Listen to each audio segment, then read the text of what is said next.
Top 5 reasons kung bakit kulang ka sa creativity. Number 1 reason kung bakit kulang ka sa creativity ay dahil kulang ka sa knowledge about sa design fundamentals kagaya ng contrast, spacing, alignment, balance, at kung ano-ano pa. Para ka nagluluto pero hindi mo alam kung ano yung recipe at kung paano mapapasarap yung ulam.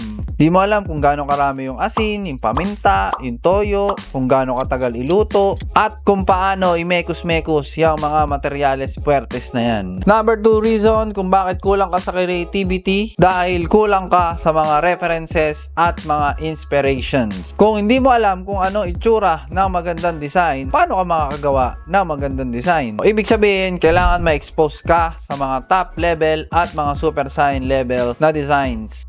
Number 3 reason kung bakit kulang ka sa creativity ay dahil kulang ka sa practice. So, kahit alam mo na yung mga fundamentals na yan, baliwala rin yan kung hindi ka nagpa-practice. So, pag nakakuha ka ng knowledge about sa fundamentals ng design, halimbawa, kailangan i-apply mo ng i-apply. Magkamali ka na magkamali hanggang sa gumaling ka.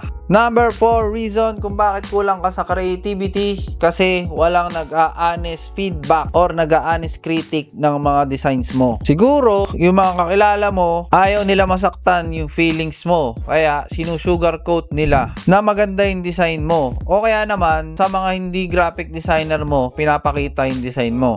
Ang problema, wala namang alam sa design niya mga yan. Kaya, ayun, akala mo, maganda yung mga designs mo. Number 5 reason kung bakit kulang ka sa creativity kasi hindi ka masyadong passionate.